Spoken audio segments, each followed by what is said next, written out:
উনি একজন ভদ্র মহিলা, দেখে ওনাকে কি তুমি লোকজন নিয়ে জোর করে সরাই দিয়ে তুমি একটা শুট করে ফেলতে পারছো, বাট এই জিনিসটা যদি ওখানে যদি আমি থাকতাম তুমি এটা আমার সাথে করতে পারতা না, হেলিকপ্টার সহ তোমাকে ঢিলে ফালাই দিত।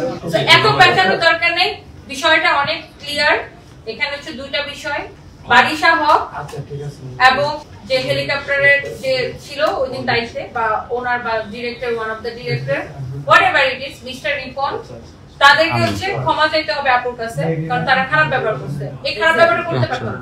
আজকে যদি উনি দেখে উনি একজন ভদ্র মহিলা, দেখে ওনাকে কি তুমি লোকজন নিয়ে জোর করে সরাই দিয়ে তুমি একটা শুট করে ফেলতে পারছো, বাট এই জিনিসটা যদি ওখানে যদি আমি থাকতাম এক্স্যাক্টলি তুমি এটা আমার সাথে করতে পারতা না, হেলিকপ্টার সহ তোমাকে ঢিলে ফালাই দিত। কোটি মানুষের আস্থার ভালোবাসায় 11 বারের মতো দেশের 1 নম্বর রেফ্রিজারেটর ব্র্যান্ড ওয়ালটন। দেখেন তখন তো ওনার কাছে টাইমটা বাধা, দেখেন ওনার ওখানে মডেল দেখে উনি পে করে নিয়ে গেছে। দেখেন কোয়েশ্চেন অনেক করা যায়, প্যাটার্ন যায় অনেক কিছু, বাট যেটা স্ট্রেট কাট আমাকে একটু বলতে দেন। স্ট্রেট কাট অ্যানসার হচ্ছে উনি এখানে পেমেন্ট, ওনার টাকা খরচ হইতেছে, পার মিনিটের জন্য উনি হেলিকপ্টারকে পে করতেছে, পার মিনিটের জন্য উনি মডেলকে পে করতেছে, পার মিনিটের জন্য উনি মেকআপ আর্টিস্টকে পে করতেছে। সো ওনার ফার্স্ট অ্যাটেনশন বা ফার্স্ট যেটা ছিল যে আমি কিভাবে এখান থেকে আমার শুটটা কমপ্লিট করব, কারণ আমার সানলাইট চলে যেতেছে, আমি পরের দিনকে আবার হেলিকপ্টার বাইরে করে নিয়ে আসবো। আর রোজাপুর আসার কথা দুপুর 1:30, সেই জায়গায় সে আসছে উনি আসছে 1:40 এ।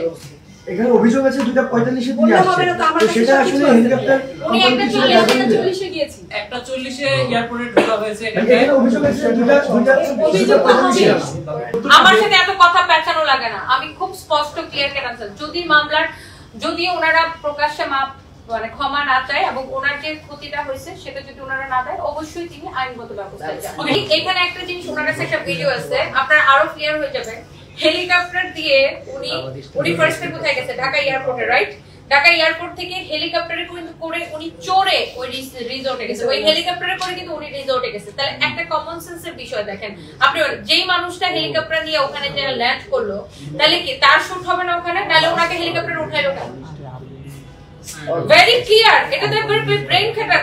একটা মানুষকে উনি যদি হেলিকপ্টারে চড়ে যায়, ওই হেলিকপ্টারে উঠে যদি ওই রিসোর্টে নামে, তাইলে ওনার শুট আছে, তাই এই জন্যই তো ওনাকে নিয়ে গেছে। নয়তো ওনাকে নিয়ে গেল কেন? তাহলে অন্য যারা ভিডিও করছে তাহলে তাদেরকে নিয়ে যেত।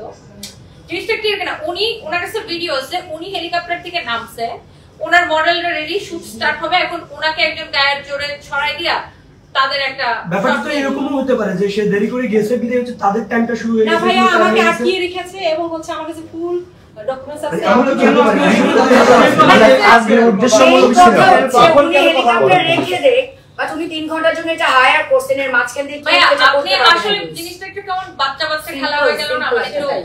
মানে বাচ্চাদের খেলা হলো। আপনি হেলিকপ্টারের মালিক, আপনি অ্যাম্বাসেডর, ব্র্যান্ড অ্যাম্বাসেডর, আবার আপনি ভাড়া দিলেন, আবার আপনারও ওই দিনই শুট।